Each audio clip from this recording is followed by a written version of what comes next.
Entrevistas en La Noticia.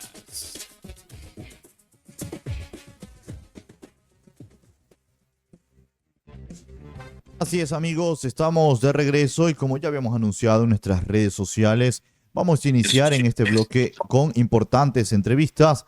Ya se encuentra a través de la plataforma Zoom el doctor Nino Casanello, con quien vamos a hablar acerca de las últimas novedades o acciones que se están tomando por parte del gobierno nacional, como por ejemplo el nuevo toque de queda que regirá en nuestro país y también la Corte Constitucional que autoriza al presidente Daniel Noboa a convocar a referéndum sobre las funciones del Consejo de Participación Ciudadana y Control Social. Le damos la bienvenida, doctor. Un gusto saludarle. ¿Cómo está? Buenos días. Muy buenos días. Un saludo pues a todo el panel de Radio La Tecla y a la audiencia, a las órdenes. Muy bien. Efectivamente, doctor, vamos a iniciar consultándole sobre, desde el punto de vista constitucional, qué condiciones debe cumplirse para que un toque de queda sea válido en nuestro país. Bueno, el primer paso, pues sin perjuicio del anuncio, sobre todo para la adaptación del sistema productivo, es que se emita el decreto. Ya existe el estado de excepción decretado en varias de las provincias.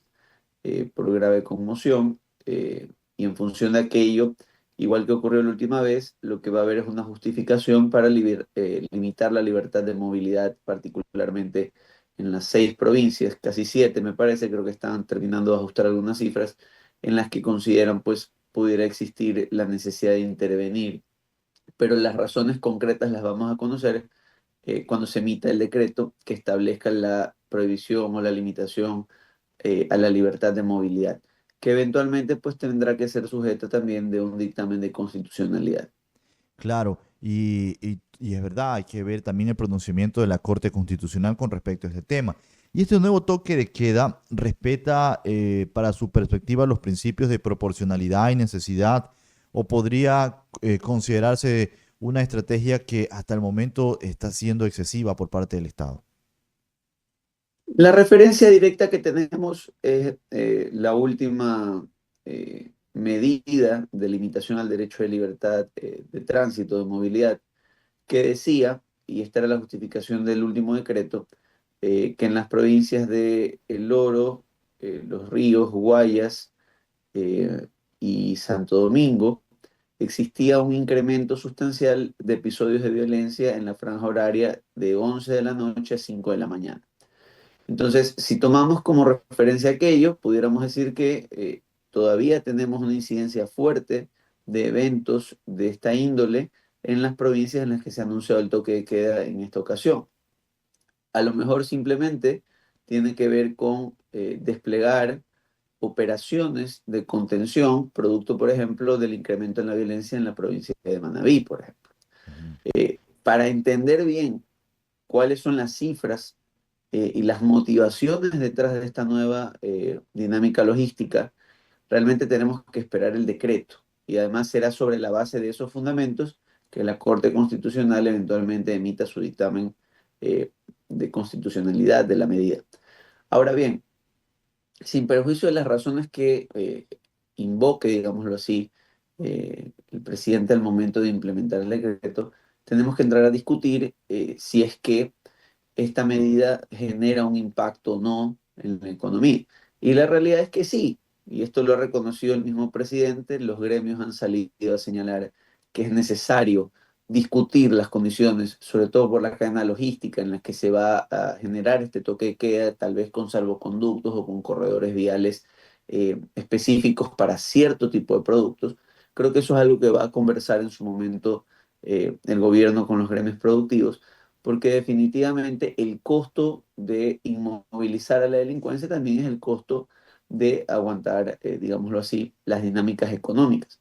Ahora, el gobierno también es consciente de que es un momento bastante difícil para la industria, al menos la exportadora, porque el problema que tenemos en Medio Oriente está generando cambios en las dinámicas de transporte, ¿no? El incremento en los precios del combustible, en particular, pues está a nivel mundial generando también un problema de fletes, un problema de encarecimiento de costos en los seguros y no es un problema que se esté solucionando por lo menos al cortísimo plazo.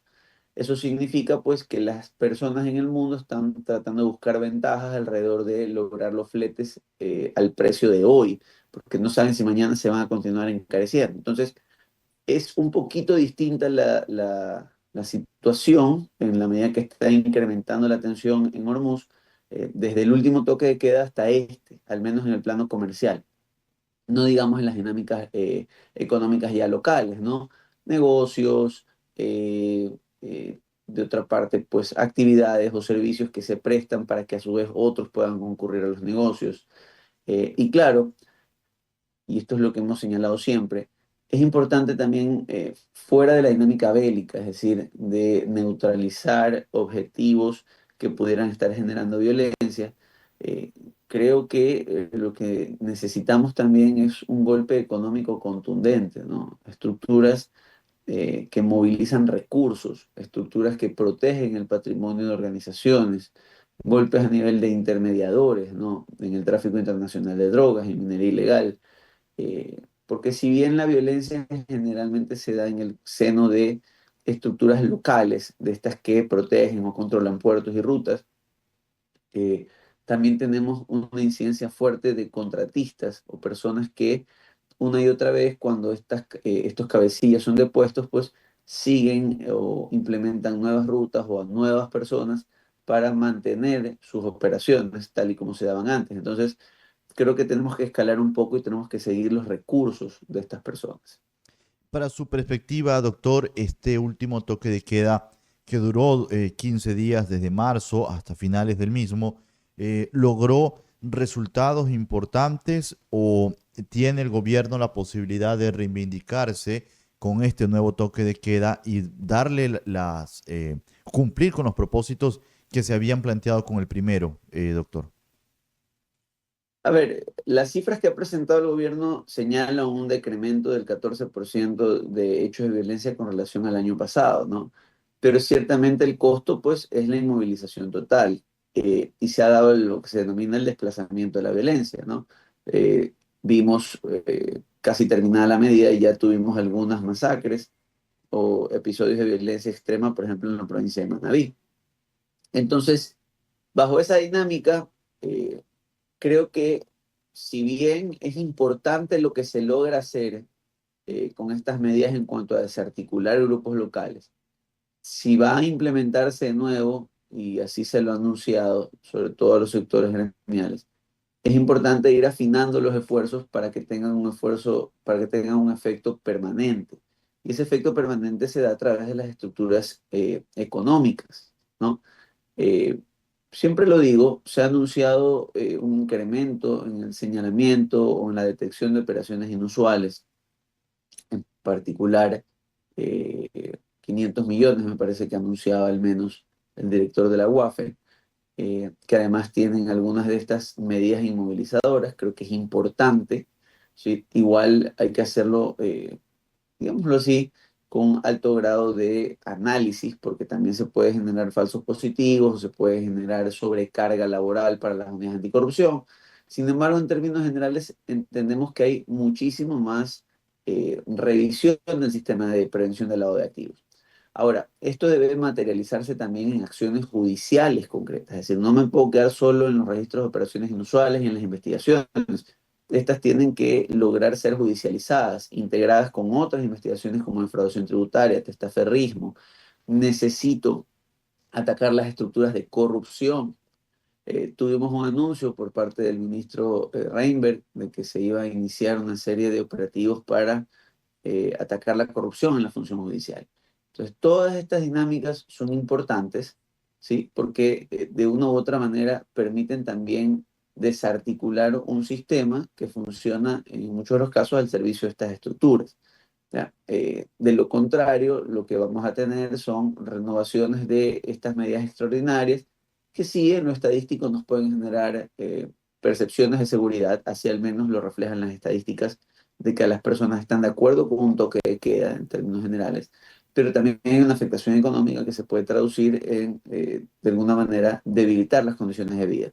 Creo que desde esa arista, sin perjuicio de continuar con medidas que mitiguen las muertes violentas, y creo que es importante, es necesario también implementar algunos u operativos que golpeen las estructuras económicas de estas organizaciones y su capacidad de permear la institucionalidad.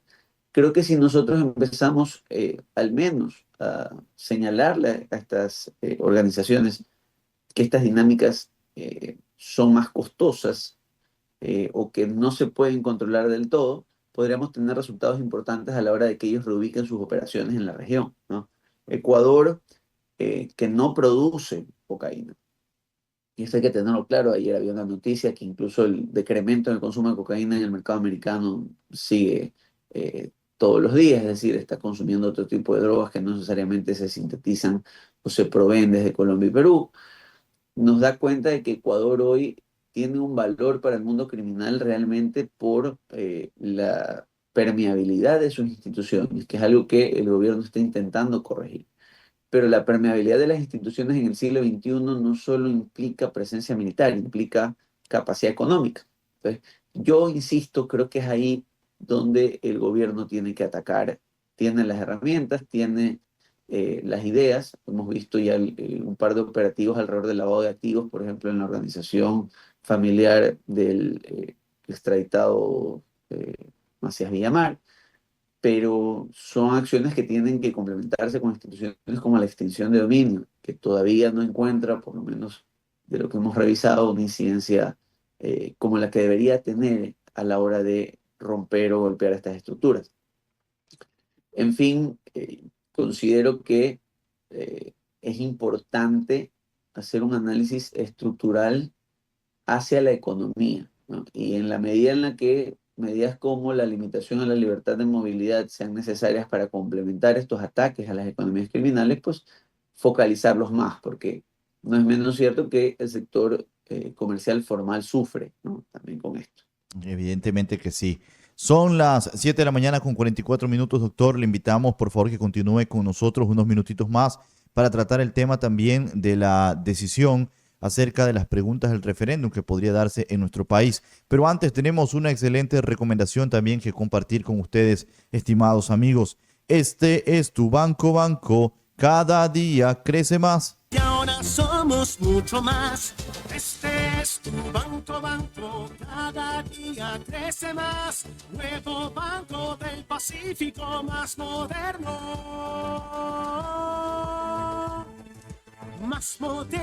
y eficaz. Banco del Pacífico apoya a quienes mueven el país, a quienes invierten, producen y hacen que cada día avance. Te acompaña en cada etapa con soluciones claras y respaldo financiero para llegar más lejos. Porque cuando tu negocio crece, crece el Ecuador. Creemos en tu esfuerzo y en lo que construyes todos los días. Banco del Pacífico, tu Banco Banco.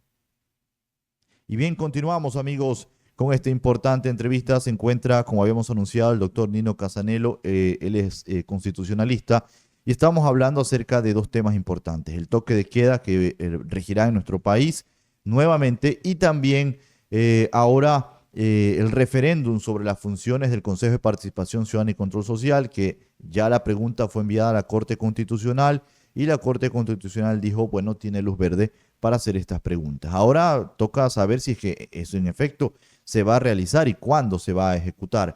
La Corte Constitucional, doctor, entonces ha autorizado al presidente Noboa convocar a este referéndum sobre el Consejo de Participación Ciudadana y Control Social.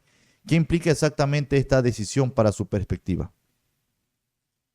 Bien, un poco para hacer el recuento que la ciudadanía lo pueda ponderar, ¿no?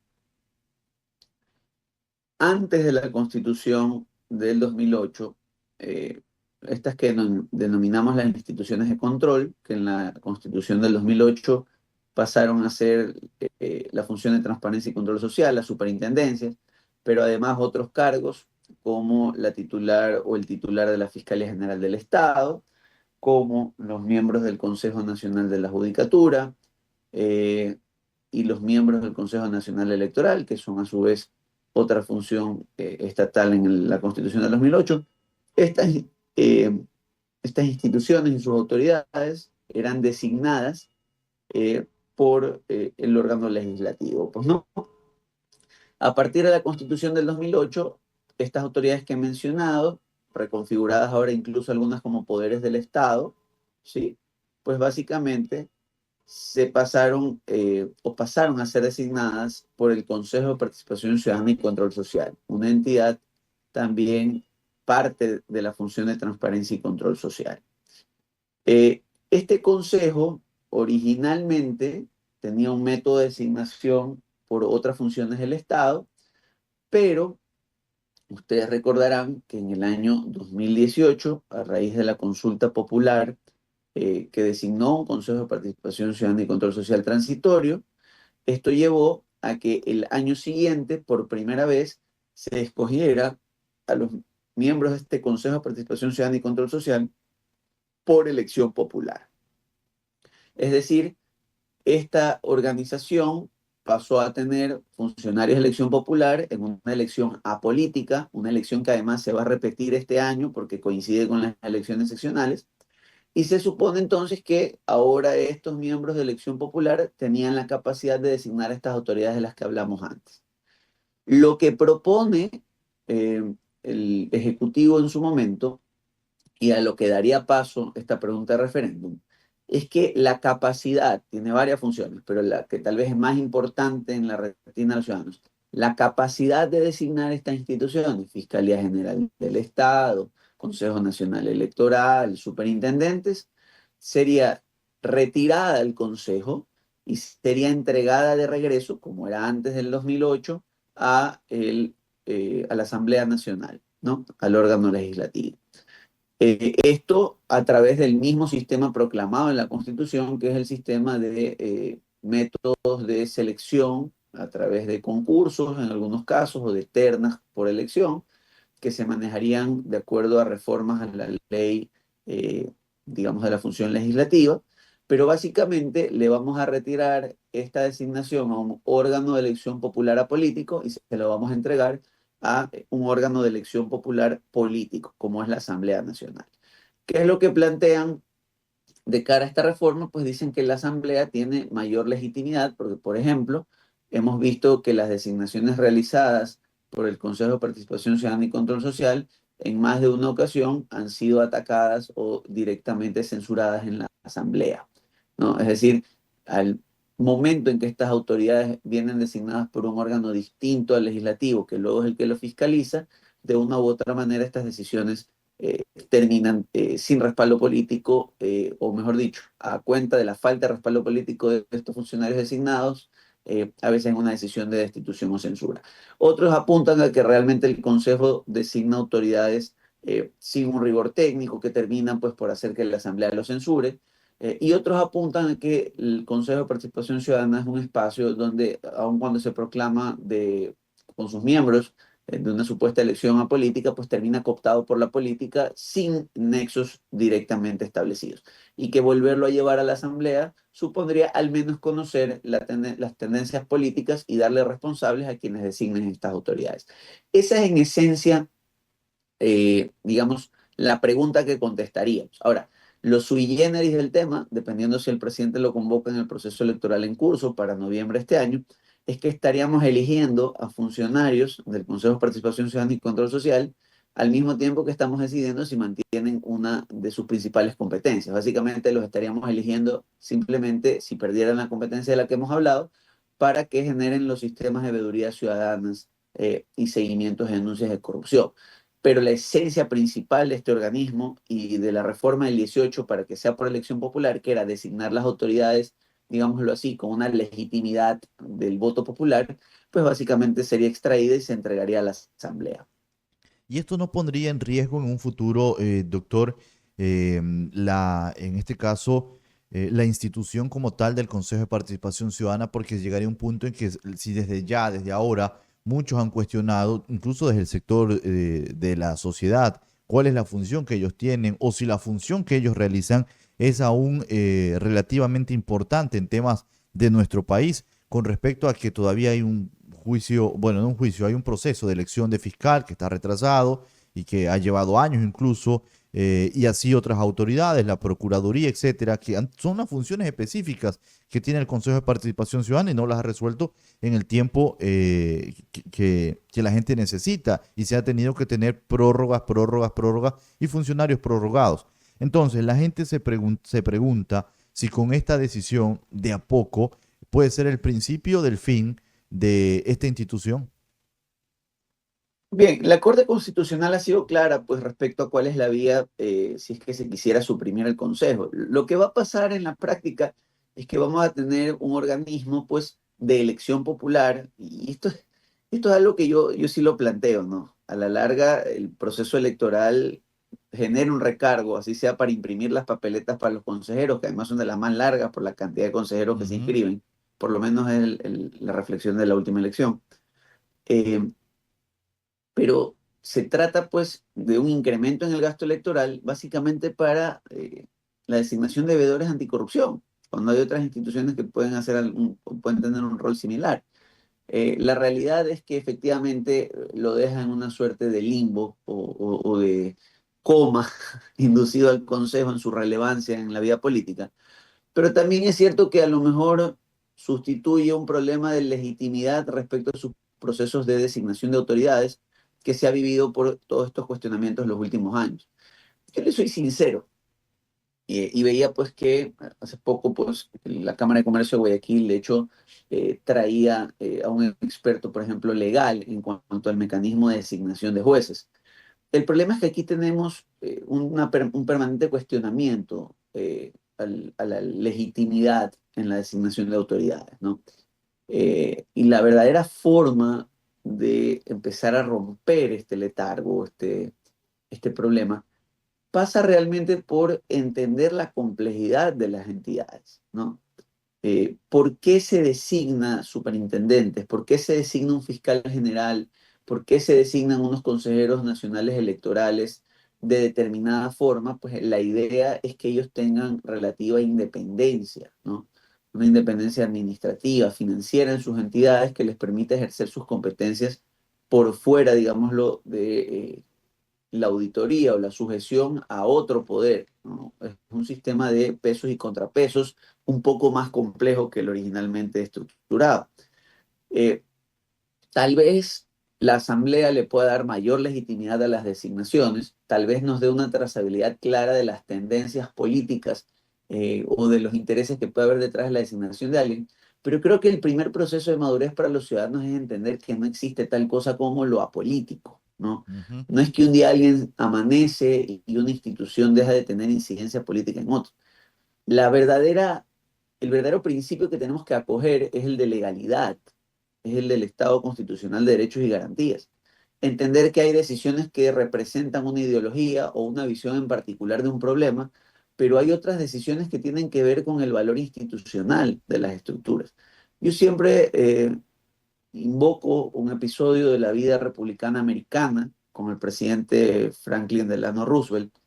Él estaba tentado en su momento a incrementar el número de jueces de la Corte Suprema de Justicia porque recurrentemente tenía señalamientos de inconstitucionalidad de ciertas normas que él necesitaba para la reactivación económica del país, allá en la década de los 30. Y sin embargo, incluso personas que lo apoyaban políticamente señalaron que era peligroso incrementar o iniciar la tendencia de modificar la estructura de la Corte a cuenta de lograr con la designación directa en ese momento más votos, porque se iba a perder un valor institucional que para esa fecha tenía más de 100 años. ¿Cuál? El respeto a las decisiones de la Corte Suprema respecto a la legislatura. Fuera de lo político está el respeto que los ciudadanos le imbuimos a nuestras instituciones como cosas ciertas. Una institución con sus bemoles que lo ha intentado hacer en los últimos años en la Corte Constitucional. ¿Ya? Si nosotros no generamos una cultura alrededor de entender qué es político o qué puede ser político y qué no, no importa qué método de designación utilicemos, siempre vamos a legitimar al, digamos, elegido.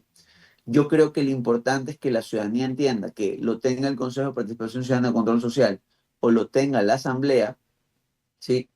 qué intereses hay detrás de cada autoridad designada, cuál es su plan de trabajo y qué tenemos que exigirles desde la ciudadanía activa. Definitivamente, porque concuerdo con usted con respecto a si esta decisión está en manos de la Asamblea o si está en manos del Consejo de Participación Ciudadana y Control Social.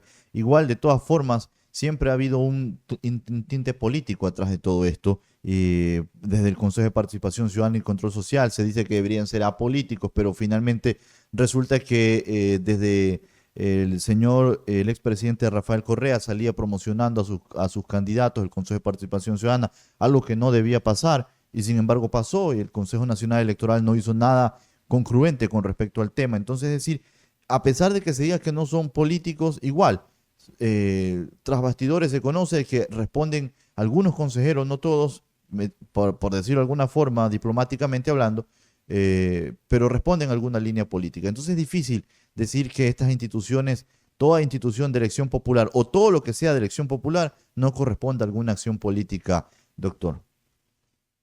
Sí, y al final un poco la gran reflexión alrededor de regresar la discusión a la Asamblea es que en la Asamblea por lo menos sabemos cuáles son las tendencias políticas. Claro. Incluso aquellos que voten en contra de su tendencia tendrán que explicar por qué escogieron a X o Y persona. Ojo, esto es importante, esa es una pregunta que hay que verla con su anexo, pues porque ahí está claramente establecido que si bien la elección final la va a hacer la Asamblea, tal y como estaba ya designado para otras instituciones, viene con un proceso de designación, con expertos académicos, es decir, igual existe una sociedad civil desde lo técnico que le va a depurar las ternas a la Asamblea para que sean perfiles idóneos, o sea, pero al menos, insisto, cuando se aprueben o cuando se discuta su aprobación, tendremos claras cuáles son las tendencias políticas que se hacen cargo de las decisiones de esos participantes. Y algo importante, ¿no?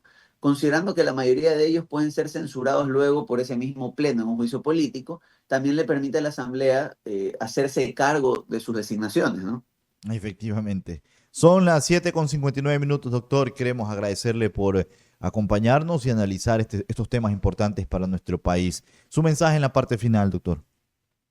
Sí, en cuanto al toque de queda, pues decirle a la ciudadanía, pues, que sea de una u otra manera cumplidora de las disposiciones, pero efectivamente que esté pendiente también de los resultados y de exigir una política integral, sobre todo en lucha contra las estructuras financieras y aportar con su grano a esa pelea. Me refiero a repudiar estos dineros ilícitos.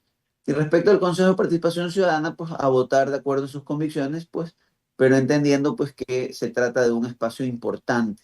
Es la designación de autoridades y analizar qué consideran mejor, creo que es importante, sobre todo porque en la misma elección vamos a designar a los consejeros que mantendrán o no esas competencias.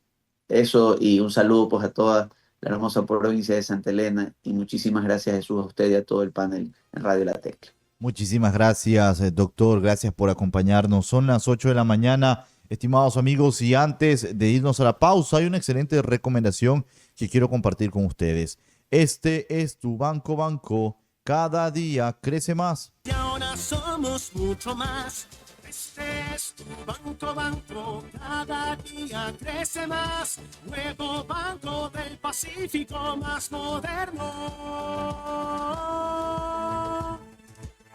moderno y eficaz. Banco del Pacífico apoya a quienes mueven el país, te acompaña en cada etapa con soluciones claras y respaldo financiero para llegar más lejos, porque cuando tu negocio crece, crece el Ecuador. Banco del Pacífico, tu banco.